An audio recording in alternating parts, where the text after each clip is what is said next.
Hello, and welcome to Jethavanarama Buddhist Monastery.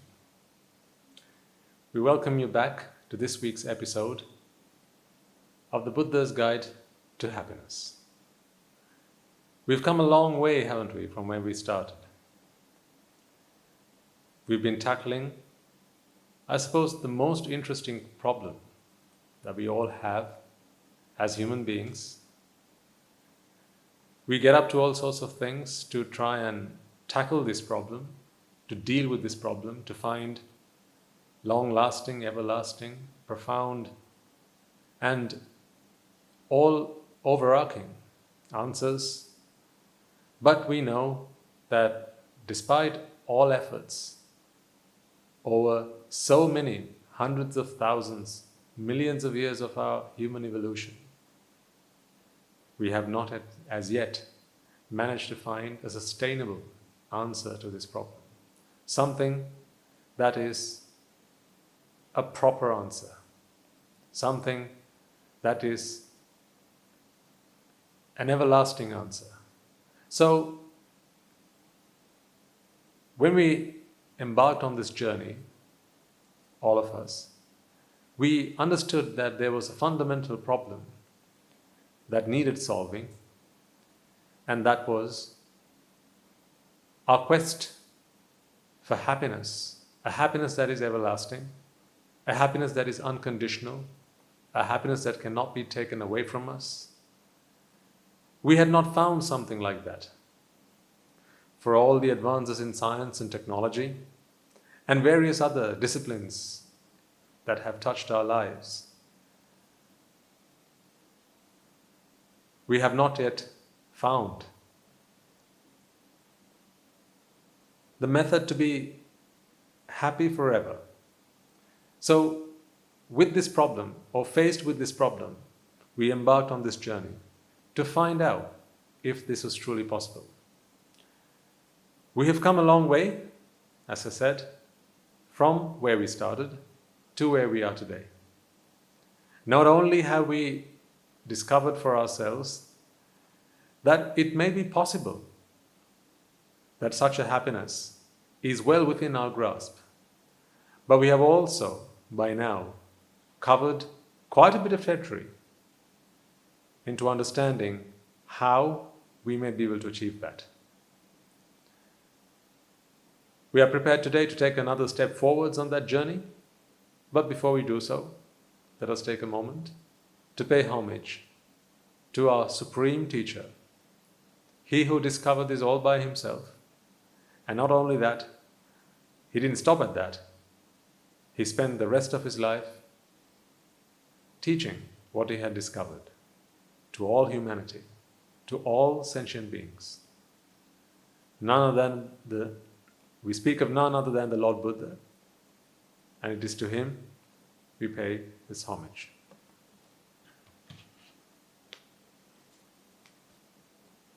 Namo tassa bhagavato arahato samma sambuddhassa. Namo tassa bhagavato arahato samma sambuddhassa. Namo tassa bhagavato arahato samma sambuddhassa. We know by now that it is not the mere lack or shortage, or to put quite simply, not having what we want, that brings us unhappiness. We know today that this is a very rudimentary explanation of unhappiness. It makes little sense to believe that external objects, events, people, things are wholly responsible for our happiness and well-being. It makes no sense, we understand today, to attribute our happiness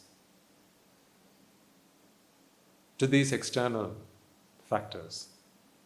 Because we understand that there are people out there who are quite content with life, satisfied and fulfilled, with nothing other than a thread of cloth to keep them warm, some shelter to keep them dry from the rains, and shelter from the scorching sun.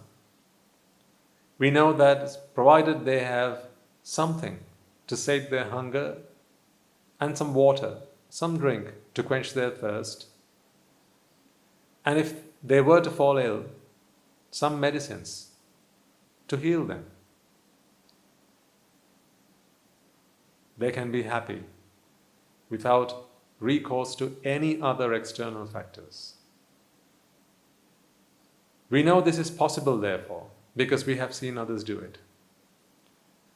This then begs the question, why is it that we need so many things to keep us happy? We have become accustomed to living a materialistic life and to hold these principles as true, that it is the material things in our lives that bring us happiness, and then to build up our lives around them, with them and around them. So much so that we have become so dependent on them, so entirely reliant on them. It seems almost unimaginable to live a life of happiness without most of the things that you have so become accustomed to having and using. Take a moment to think about some of the things that you have at home. Take a walk around your living room, the kitchen, the bedroom, your study, and any other room that you hold dear in your homes. And ask yourself, all these things that I have, if they were taken away from me, are there those that would make me unhappy? Are there those that would take away my happiness? Are there those, if taken away from me, are there things that if taken away from me would make me quite unhappy? So how is it then that there are people out there who live with less than half of what I own, less than a third of what I have, with almost nothing compared to what I have, and they're still as happy can be? So this was the question that we posed to ourselves. And as we had failed to find answers through what we already know about the world, what we had learnt at school, through university, and in various forms of academics, we then turned to Buddhism.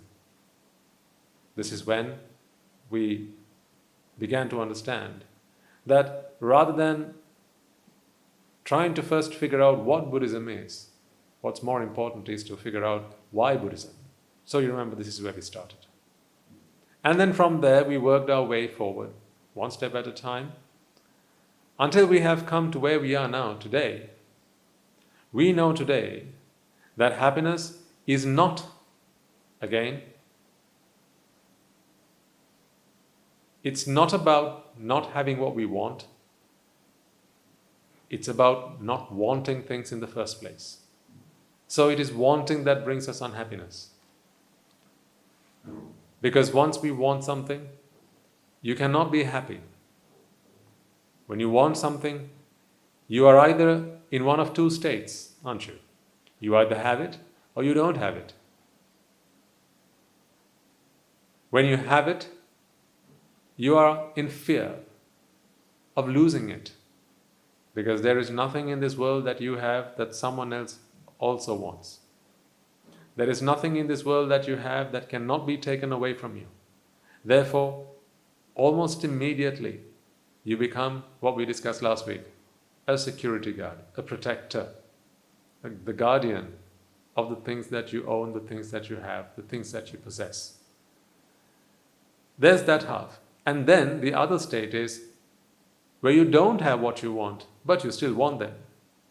And then, yes, you don't have to be a protector of them. You don't have to be their guardian. But you are left in a sorrowful state. Sorry for yourself. You go about looking for it. You go about trying to find how it is you could acquire it. By pleading or begging or toiling, and if all fails, by stealing. People may be inclined to acquire what it is that they desire. So, to redeem yourselves from this state of sorrow, action has to be taken, activity has to be made. And that again is labor. So there is the pain of labor. That takes action, that requires energy, effort. And we discussed this at the start in one of our first programs, or one of those programs right at the beginning, that you wouldn't do anything unless you thought it was going to make you happy. So take away the promise of happiness and it simply becomes laborious, not enjoyable, not fun. To be prevented, to be avoided, if at all possible. Procrastinated, if at all possible. So the activity in itself is not fun, but it is the promise of happiness that helps you to overcome that mental barrier as well as the physical barrier.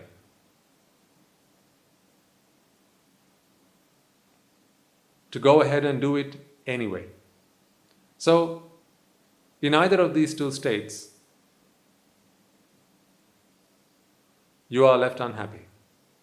And it is ironical, as we discussed, that the very thing that promises to make us happy is the very thing that takes our happiness away from us. Either in its pursuit, or once you've got it, in keeping it safe, either from others, or from the elements, or from time itself. Because you know, time is, although considered the best healer, time is also a killer. It's a silent killer. It takes away everything that we own. It takes away everything that we know, everything that we love and care so deeply about. It's just a matter of time before everything we have is lost, including our dear and precious lives itself. So in this state of conundrum, you can never be truly happy.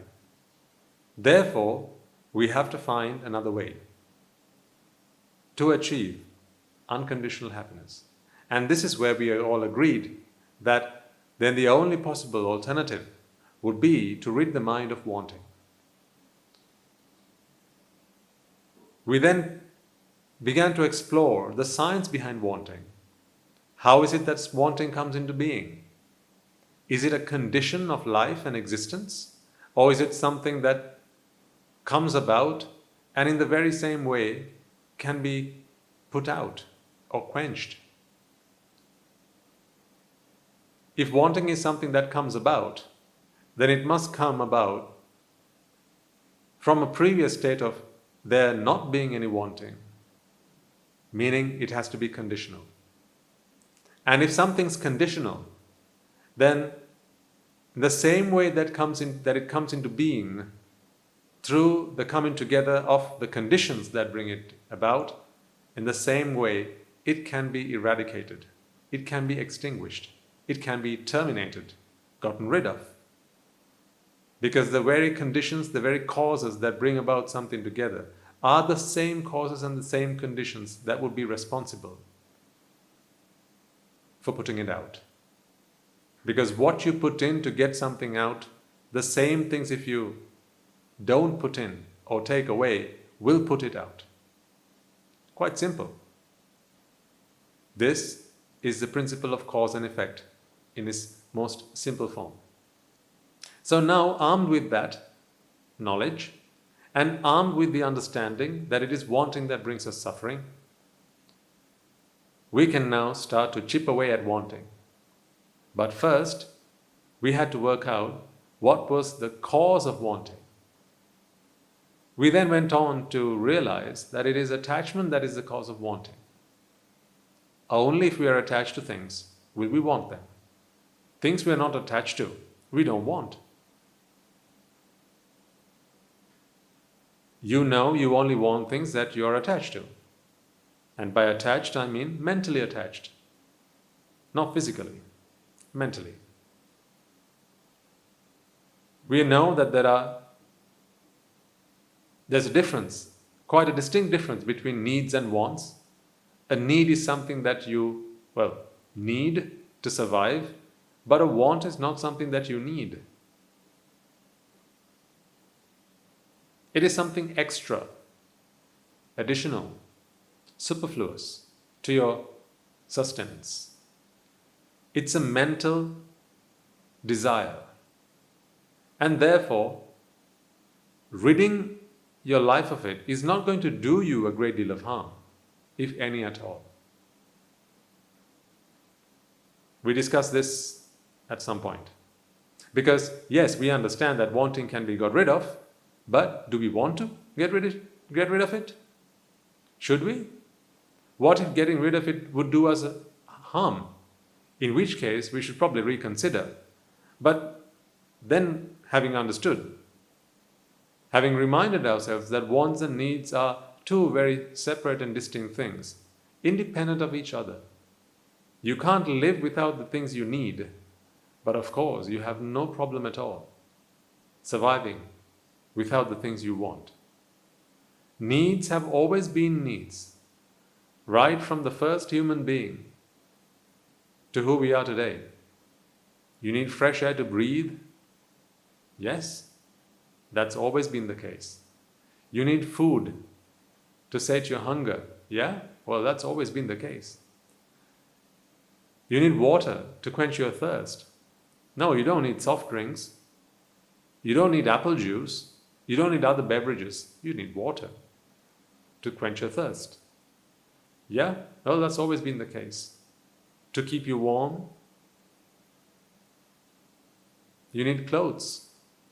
To keep you dry, to keep you away from the scorching sun, you need a roof over your head that is shelter. That's always been the case. Early man lived in caves. Today we live in homes.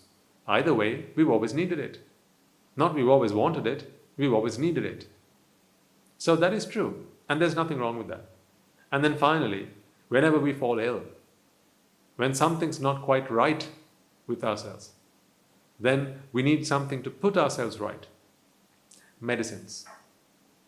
That's always been the case. Right from prehistoric times, where man resorted to using the herbs that he could gather up from his surroundings, to today, where medicine has advanced so much,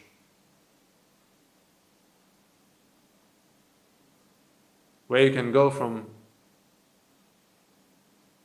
simply taking a pill to complete head-to-toe surgery to fix things that are wrong with yourselves.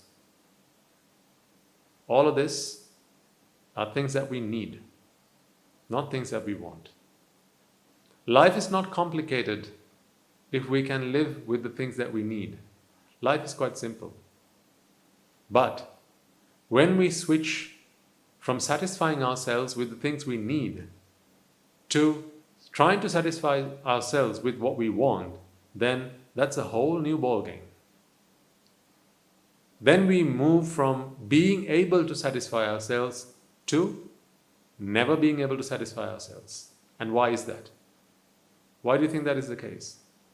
Why is it that needs can satisfy us but wants can never satisfy us? If you got this answer, well done. Which is, there's no limit to wants. What you want is limitless. Today you will want something, tomorrow you can want another thing. And the following day you can want something more, something else, something different. There is no end to wanting. It's non-stop. You can never write a list of all the things you want, but you can write a list of the things you need. Wouldn't you agree?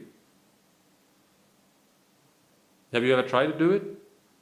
Write down a list of things you need, write down a list of things you want. One list, you'll come to a natural end. And most people will have absolutely no problem with that. In fact, you can compare these lists with others. And your list of needs, you'll realize, is common. Lots of common things in those lists. But your list of wants, they're very diverse.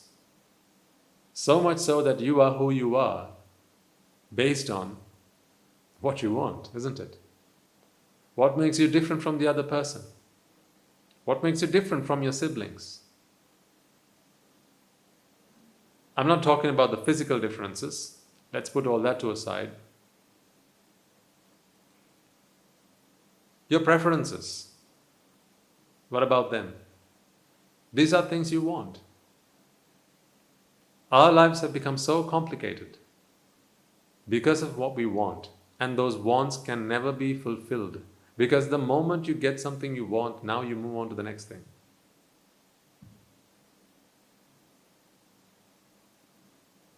And a commercialized world does a fine job at making sure that you are always on your tiptoes,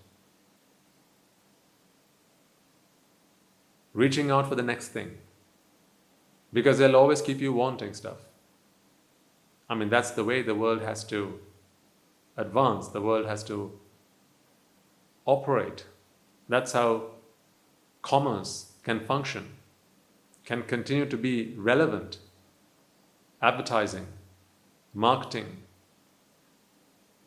industry, most of these sectors in today's society entirely depend on you continuing to want stuff. So they have tapped into a never-ending resource. It's lovely jubbly for them.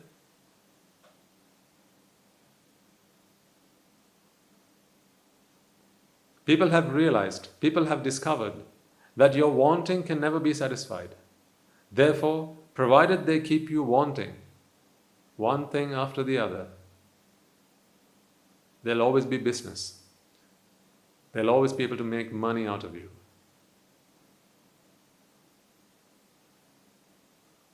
So you are like a money-making machine for them. This might sound like a very dark or a very crude way of explaining what has happened to us in society. But this is the truth if you take a moment to step back and take a holistic view at things. Rather than trying to defend yourself, if you might just take a step back and look at the whole thing, the grand scheme of things, take a bird's eye view of what's going on, you'll realize that this is what's going on. Then you will have to agree with me. Your wantings, as long as they are insatiable, money can be made. Business can be done. The world can advance. People can make money out of you. That's why I said, you have become a money-making machine. I'm not saying and I'm not commenting on whether that is a good thing or a bad thing. I'm just saying, I'm just making an observation. And I'm showing you the way I observe it and inviting you to think about it. Keeping an open mind, ask yourself, if this is what's happening to me, if you agree, then are you okay with that? It's everyone for himself, every man for himself. Are you okay with that?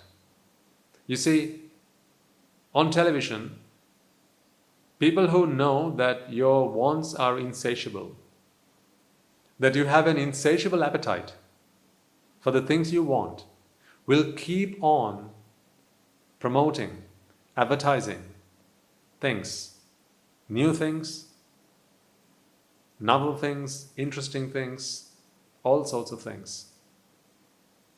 Because all they have to do is just get you to want it. They can't get you to need something. That is impossible. Because a need is I suppose, a biological requirement. You need something to survive. Without that, you'd be dead. Without air to breathe, without food, without water, without clothes, without shelter, without medicines, you'd be dead. Or at least your life would be very difficult.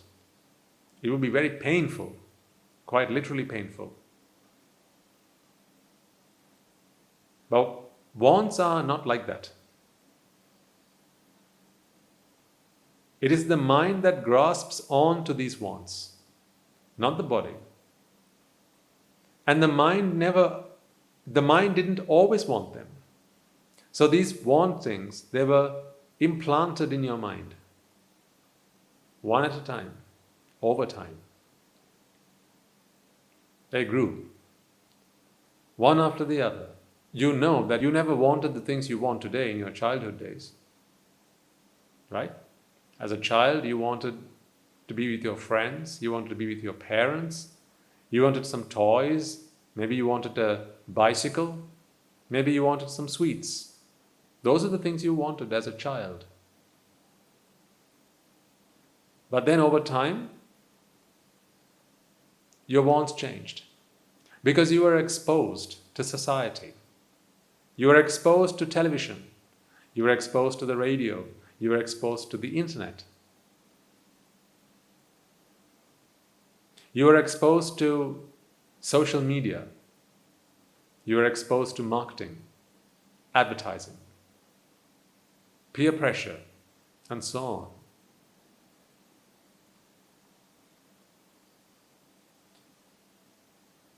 As you were exposed to them, they influenced you one at a time. Every single time, planting a seedling in your mind. And then, provided there's enough repetition, and if you ask the advertising gurus, they'll tell you how many times you have to listen to the same message before you buy it. This has all been researched. It's been documented, it's been studied and analyzed. It's been tested and tried in the labs and using psychology, and now they are being used on you. You have become the lab rats of people and society who want to make a living out of you. I'm not saying they are evil by any chance, so please don't misunderstand me. It is not out of evilness or vileness or spite that they do it. I don't know if they do, but I doubt that that is what they do.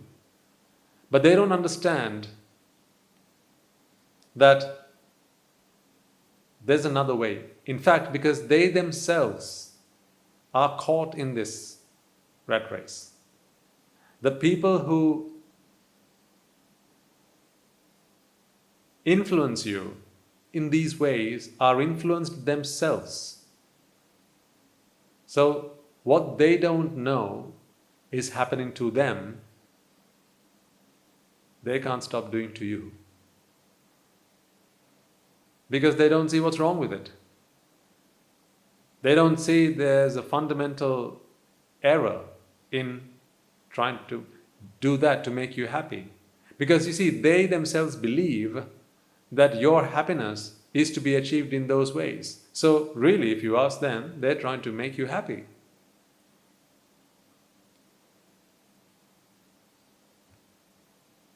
By first making you want stuff, and then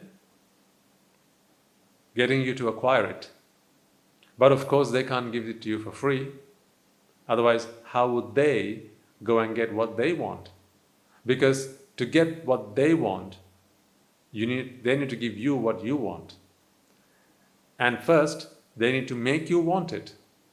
In just the same way that someone made them want what they want, they make you want what you want.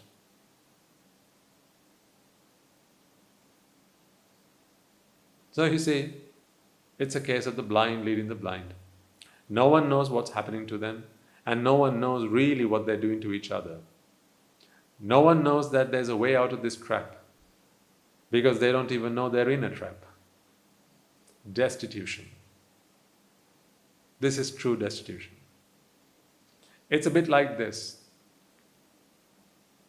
I'll give you an analogy. Imagine a man and woman were imprisoned for something that they had done, broken the law, done something wrong, and they got imprisoned. So now they're in prison. After a while, they get to know each other, they fall in love, and let's just say that in this prison you could live if you wanted as husband and wife, and they go on to bring offspring. So they have a child. This child is now born to a mother and father who are both inmates of a prison. This child comes into this world in the prison. So the parents are never allowed to leave this prison. So the mother gives birth to the child in the prison, surrounded by the 4 great walls. Now, these parents, these new parents, know that there's life outside these 4 walls, don't they? Because they lived outside these 4 walls for a considerable part of their lives, and certainly until they were incarcerated. Now they're in prison, they know that this is not normalcy. This is not normal. Life in prison is not normal. Normal is outside prison. But hey, and let's imagine they've been in prison for life. Now we have to be okay with this because we are in prison for life. They have a child. This child comes into this world within those 4 walls. They only know life within the prison walls. And let's just imagine that the parents, on no occasion, and none of the friends of this child or anyone that they had an encounter with had said or even alluded to the fact that the world goes on beyond the 4 walls of the prison. Now, what does this kid know? This kid knows that he or she is alive, that this is the world that he or she lives in, and the world is how big? Of course, this child's world is within the perimeter walls of this prison, because the child does not know anything about life outside the 4 walls. I know this is a far-fetched example, but I'm just giving you an analogy so you can understand what I'm talking about. And you might question, well, Bhante, if the child has never done any wrong, why would they keep him in prison? Surely they should let him go free. Yes, but that's not the point here. I'm not talking about law. I'm using this as an analogy to explain something to you, and I'm sure you'll understand that. So this child grows up knowing only one thing, that this is life, this is the way it is. Life within these 4 walls is life. There is nothing outside of these 4 walls. And he would never even question. There wouldn't be a reason or a need to question.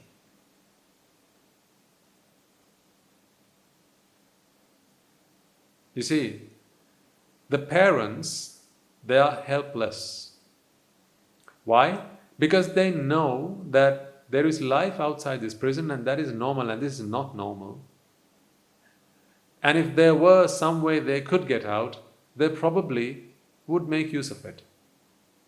But there is no one to help them. Help them do what? To get out. They're not allowed to break free. It's not possible. Let's say this is an impenetrable prison. So they are helpless. But what about the child? Do you think the child is helpless? Because to be helpless, you need to need help, right? And then you don't get help. Then that's when you're helpless. First, you will need help, but then if you don't get help, then you're helpless. But ask this child, hey kid, do you need help to get out of prison? He'll go, what are you talking about? Get out of prison? What do you mean get out of prison? What do you mean get out? I mean, prison is my home. This is where I am. This is the world. I mean, how can you get out of the world? How can you get out of the only place to be? Right? So the kid's never going to say, I'm helpless. The kid doesn't even want help. The kid doesn't understand that help is needed. Therefore, we use a better word for that. The kid is destitute. He doesn't know he needs help. Therefore, he doesn't go looking for help. The parents, on the other hand, may from time to time inquire if there's any way to get out of prison. They might go up to their authorities, maybe the prison guards, and maybe plead to them, beg to them. Perhaps they might be on their best behavior, just in case they get considered for a pardon. Why? Because they have a desire to get out of prison, but not the kid. It's technically impossible. It's logically unreasonable. There's no rationale to expect the child to want to get out of prison, because how can you get out of the only place you can be? Why would you want that? Now, the same applies for what's going on in this world to the people who live in this world. I'm talking about what's happening in the world that you and I live in, and I'm talking about what's happening to you and how you are part of it, either knowingly or unknowingly. The change that I can make for you, the difference that I can make in your lives, is to open your eyes and show you that this is what's going on. You can choose to accept, you can choose to ignore. Either way, the effect of that is yours and yours alone. The consequences of that are yours and yours alone. But I can only show you what's going on. That's why I said, take for a moment how this world goes on and how you have become a part of what keeps this world in its current state of operation. Now, one might think, well, isn't that a good thing though, Bhante? To be part of civilization, to be part of how everything works and operates, to be part of the whole mechanism and the dynamics of this worldly existence? Well, I suppose you could see it from that perspective. My qualm with that is not essentially or necessarily the fact that you are a contributing part of the world and how it operates, but instead the fact that it is through your suffering you contribute to the world and its existence. That is the only thing that I have a problem with. Because you see, just as we discussed a moment ago, you are a money-making machine.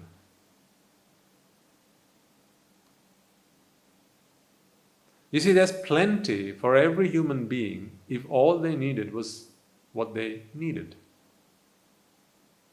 But the moment man moves from what he needs or satisfying himself with what he needs to satisfying his wants, which is insatiable, because the moment you want one thing and that is given, you move on to something else. There's never going to be a day where you can say, that's it, I'm happy, I've got everything I want. Ask yourself if there's ever been such a day. Has there ever been a day where you've thought to yourself, you know what, That's it. There's nothing else I want. Now, at this point, you might say, hang on a second, Bhante. Yes, well, as a matter of fact, there have been days like that where I've been quite comfortable with everything. I had my children, I've got my home, I've got enough money in the bank, right? And I've got food in the fridge, I've got my television, I've got the newspaper, I've got my coffee, and I can lay down on my chair just looking outside into the garden, and I'm just happy. There's nothing else I want. Really. What about all those things that you just gave a list of? Are you telling me you don't want them? What you just said is, these are the reasons why I'm happy. Yes or no? These are the reasons why I'm happy. In other words, if you were to take away any one of them, that would put me into a state of misery. From my children, to my spouse, to my television, to that cappuccino, to my blossoming flowers in the garden, to my apple tree, everything. Take away any of these things and I'll be back into a state of misery, because it is these things that keep me happy. Now, you see, the logic here that I would like you to understand is, all these things that you have just said, right? Now, this is a subtle point, and I really hope that you try and understand what I'm trying to share with you here. You see, all these things that you just gave a list of, would you agree are not things that you always wanted? As in, from your childhood, right from day one of your life on this earth, you didn't want all of them. Certainly not the cappuccino. Certainly not the television. Certainly not those flowers in the garden. You didn't even know what flowers was, let alone a garden. So, over time, you picked up these wants. You acquired a taste for all these things that today you have surrounded yourself with. They're all an acquired taste. You're familiar with that term, aren't you? An acquired taste. That people say, some foods, and they say, I like this, do you? And say, well, not quite. I'm sure that's an acquired taste. The thing is, though, everything that you want is actually an acquired taste. You acquired a taste for it. Now, my subtle point is this. What's changed since then? What do I mean? Well, you see, there was you, let's say, 20 years ago, before you had acquired all of those things that you just said. Right? From your children to your garden, to your coffee, to your television, right? To your table lamp and the things that you have in your home that, keep it a lovely home and make you feel nice and cozy. All these things. 20 years ago, when you didn't have any of them, you were in a particular state of mind where you could be influenced. How do we know this? Well, look at 20 years later, and you can see how you were influenced. Look at all those things you've acquired. Because the moment you began to desire something, you went on to acquire it. So you acquired something because you desired it. Right? So the fact that you have gone and made enterprise, made some kind of venture or some kind of activity, expended energy to acquire something, means you desired it. By simple virtue of that fact. You desired it. To a lesser or greater extent, you desired it. And now, you own it. So now you possess it. Now you've acquired it. So if that was 20 years ago, you started that journey, what has changed mentally? through the acquisition of those things, have you now become a person who cannot be influenced? Has that changed? The fact that you can be influenced, has that changed? The fact that new desires, new wantings can be put into your mind from 20 years ago to today, has that changed? That hasn't changed, has it? What's changed is you have things that you want today that you didn't 20 years ago. But who you are, the fact that you can be made to want something, that fact has not changed. So today you can still made to want stuff.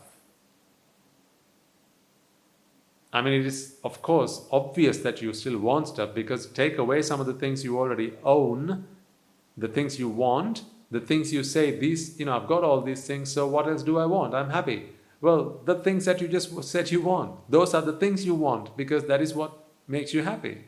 Take them away and now you are in a state of misery, sorrow.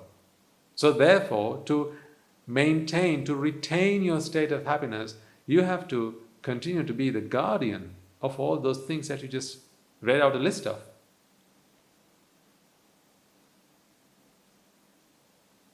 And besides, as I just said, your state of mind whereby you can be influenced to want new things, that hasn't changed. Do you remember the last time you wanted something new? Take a moment to think about this just now. Was it when you were talking to a friend, for instance? Your friend said, you know what, I got this new thing from this new place, from this new person or from somebody, and it's the best thing ever. I think it's really nice and I think you should try it. It could have been an experience, it could have been an item of food, maybe an item of clothing, whatever. Ask yourself, when was the last time that happened to you? When was the last time you were influenced to go on to acquire something new? When was the last time you acquired a taste? It might have been when you were talking to a friend, or it might have been when you were watching TV. Maybe you were watching a teledrama, maybe you were watching a movie, maybe you were watching an advert. Perhaps it was subliminal messaging. Perhaps you were listening to the radio. Perhaps you were on the web,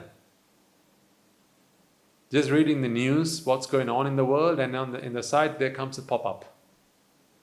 And there you are introduced to the next best thing.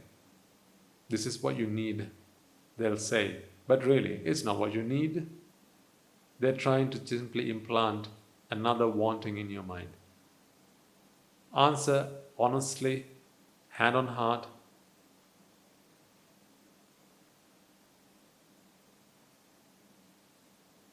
Answer to me, hand on heart, with full honesty.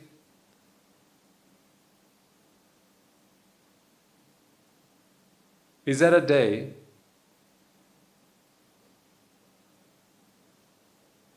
in your memorable history you can go back and say, Bhante, on that day in my memorable history, there was a day when I wanted something and that was the end. Ever since, I've never wanted anything. Has there ever been a day like that? Just think about this morning. Did you not want something new? Just think about when you're browsing the internet. You're just on YouTube.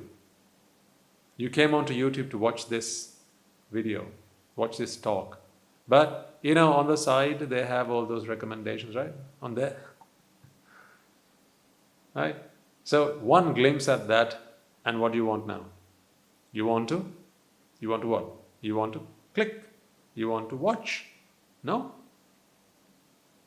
Why is it called clickbait? Because they can catch you. If that's the bait, then what are you? You're the prey. Then what are they? They're the predators.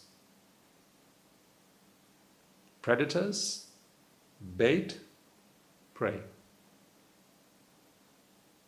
And I pray that you realize that this is what's going on. It would be impossible for you to remember. I doubt you'll be able to remember a day where you can go think back and say, you know, Bhante, it was 3 months ago I last wanted something. Ever since I've never wanted anything. I'm not talking about a new cupboard. I'm not talking about a new holiday. I'm not talking about a new car. Those are big, grand, the major things. It doesn't have to be big and huge things I'm talking about. I'm talking about little things. Very subtle things. Like, do you not want to watch any of those videos on the side? Have a look. No? You don't want to? You sure? Just hit a quick refresh on YouTube at the end of this talk. Something will pop up. You're telling me you don't want to? Maybe scroll down a little bit. Is there nothing that catches your eye? And you start to think, I wonder what that is, and you want to click on it? Now I know you'll ask me, what's the harm, Bhante? I'm just watching a video. Well, my point is, again, you are the prey. How does YouTube make its money? Are they bad? Oh no, that's not what I'm saying. As I said right at the start, I'm not saying that anyone's wild or vicious or, this is very evil and everyone should be hung. That's not what I'm saying. What I'm saying is, this is what's going on. Are you okay with that?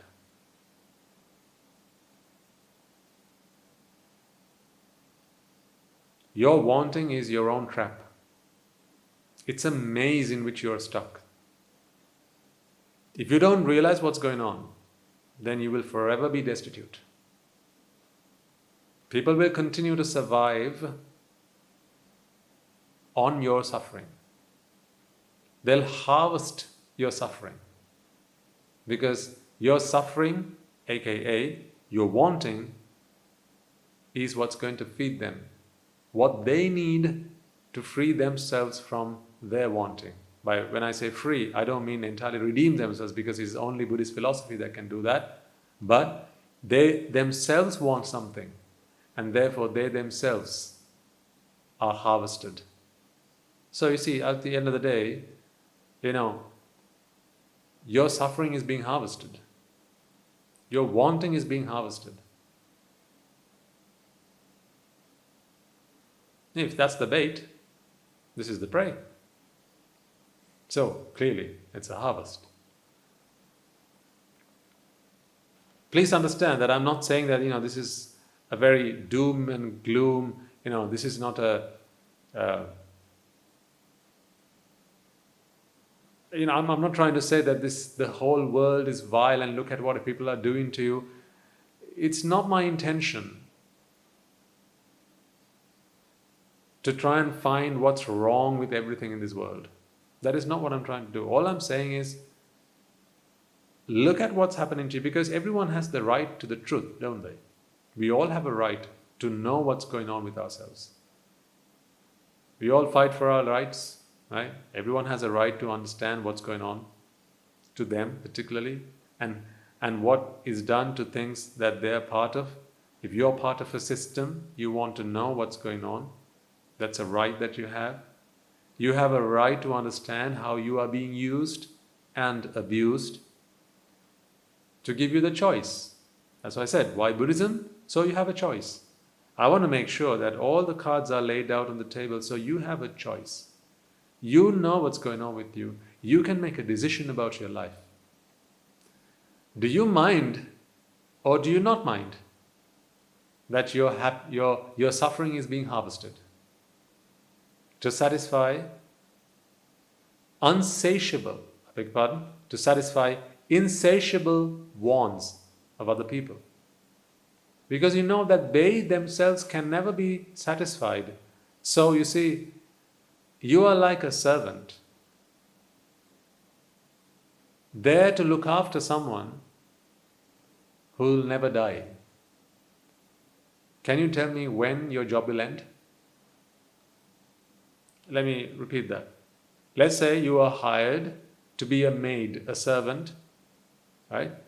A helper, if you like, to someone, to look after them. You're going to have to wash them, feed them, clean them, and look after them, right?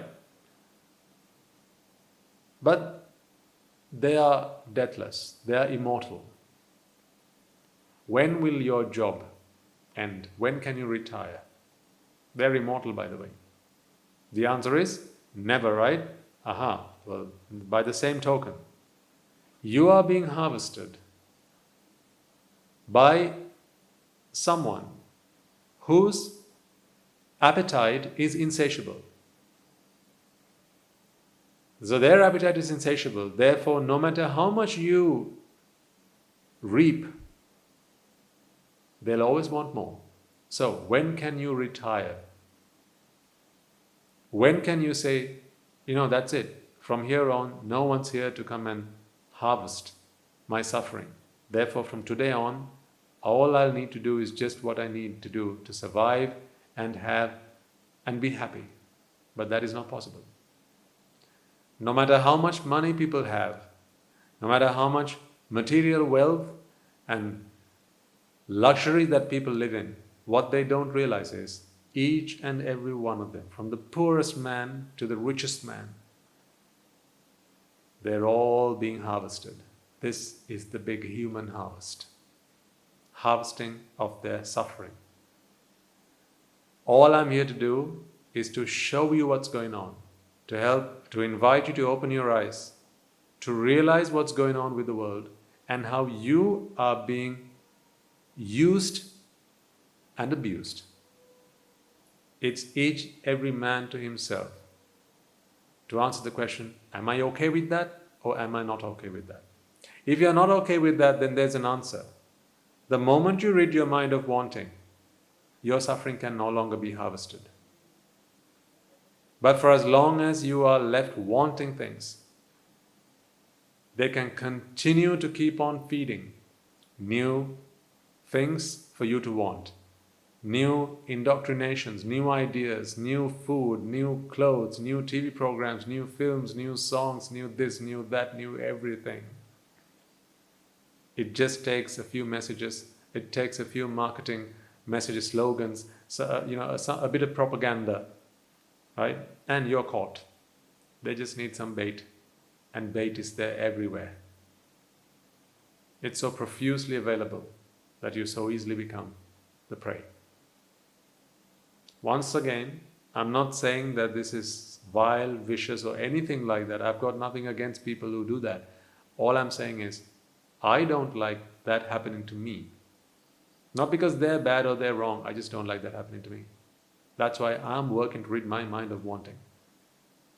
I invite you to consider what I have shared with you and then ask yourself the question, are you okay with this happening to yourself? If you are, be my guest. If you are not, then let's work on ridding your mind of wanting, nothing to do with what we do to other people. They don't have to change one bit. Oh no. Oh no. They don't have to change one bit because that's never going to happen. For all these years, the Buddhas have come and gone, but nothing's changed outside. So we got to stop changing. We got to try to stop changing outside and change ourselves. Nothing changes unless you change. If you change, everything changes. That's why these talks are for you, not other people. As in, I'm not interested in broadcasting this message to everyone and hoping that everyone, every man, woman and child in this world listens to this and everyone stops marketing and advertising and, slogans and all this propaganda and all that stuff. That's not my focus. That's not my interest. Very few people will listen to these talks over the course of this program. Certainly in my lifetime and certainly over for as long as these talks are on the internet, very few people will listen to them. That's just the nature. If you are listening to this, then you are a lucky person. You are lucky because you got to listen to it somehow. Perhaps someone invited you. Perhaps someone shared you a link. Perhaps someone thought you'd be interested and said, listen to this. This could make a change in your life. That's why you're here. That's why we transfer merits at the end of every talk.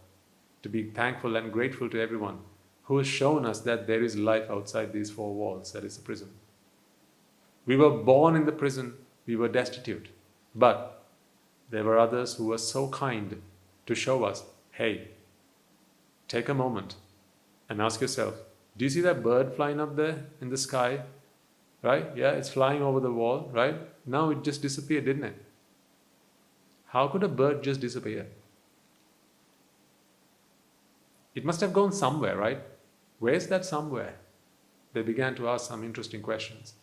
Then, wise, intelligent people among us began to wonder, actually, that's a good point. I've seen birds land on trees, I've seen birds on the ground, but how could a bird just disappear like that? So, then only one thing could be true. There has to be a world outside these four walls.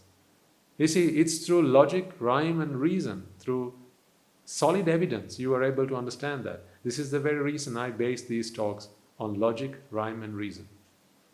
None of this is for you to believe through blind faith. That's why everything I've been sharing with you, I've always been giving you the logic behind it. Because this is a science. This is the philosophy. This is the science of the mind. That is what Buddhist philosophy is. I'll continue to share what I know, what I understand, and how I see the world that I live in the hope that what good it has done to me, it will hopefully do for you, your family, your friends, and the very few people who, during the lifetime of these talks, for as long as they remain wherever on the internet, will benefit from them. It's not going to be everyone, it's going to be very few people, and you are among the lucky ones. That's not because I preach them. That's because I know this is the path to ultimate happiness, to unconditional happiness, the happiness that can never be taken away from us. With that, I will close for today. Let us take a moment to transfer merits and bring the sermon, bring the talk to a close. Okay, let us take a moment to transfer the merits we have all acquired by making offerings to the infinite virtues of the Noble Triple Gem, chanting Pirit, listening to the Dhamma, and engaging in various meritorious deeds today. First and foremost, let us remind ourselves how incredibly fortunate we are to be in receipt of the Lord Buddha's teaching, and with immense gratitude, let us transfer these merits to the bhikkhus and bhikkhunis, upasakas and upasikas, who since time immemorial have protected and preserved the sublime teachings of the Buddha and passed it down through the generations of the noble lineage in the form of the Tripitaka, which is thankfully available to us today to study, understand and comprehend the Dhamma. Let us also transfer the merits we have acquired to all members of the Mahasangha present throughout the world, including the chief prelates of all of the chapters who have dedicated their lives to the noble path and have committed themselves towards the betterment of all sentient beings. Let us not forget that among them are the monks and nuns resident in your local temples and nunneries, who have always been by your side through thick and thin, come rain or shine. Let us also transfer these merits to our teachers and all the other monks resident at this monastery, as well as all the anagarikas and anagarikas attached to the monastery. Let us also take a moment to transfer these merits and express our gratitude to those who make great efforts to disseminate the teachings of the Buddha, be that by transliterating these sermons, sharing them out with others or inviting others to join them, and may through the power of these merits, if any of them have been born in the woeful plane, redeem themselves and be born in the blissful plane, may through the power of these merits they abstain from the unmeritorious deeds, fulfill the meritorious deeds, fulfill the noble eightfold path, and attain the supreme bliss of Nibbana. Sadhu, sadhu, sadhu. Let us also transfer the merits we have acquired to our devotees, friends of the monastery, who for the sake of merits continue to sustain the Mahasangha.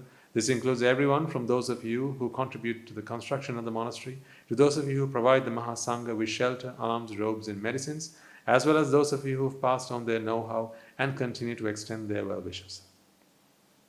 May through the power of these merits they abstain from the unmeritorious deeds, fulfill the meritorious deeds, fulfill the noble eightfold path, and attain the supreme bliss of Nibbana. Sadhu, sadhu, sadhu. Let us also take a moment to transfer the merits to our mothers, fathers, husbands and wives, brothers, sisters, sons and daughters, grandparents, uncles, aunts, cousins, nephews, nieces, our elders, friends and acquaintances, employers and employees, and to all those who have helped us and supported us, assisted us in any way, shape or form. And by the power of these merits, may they be healed of any physical and mental ailments and overcome any obstacles to their spiritual progress. May they abstain from the unmeritorious deeds, fulfill the meritorious deeds, fulfill the noble eightfold path, and attain the supreme bliss of Nibbana. Sadhu, sadhu, sadhu.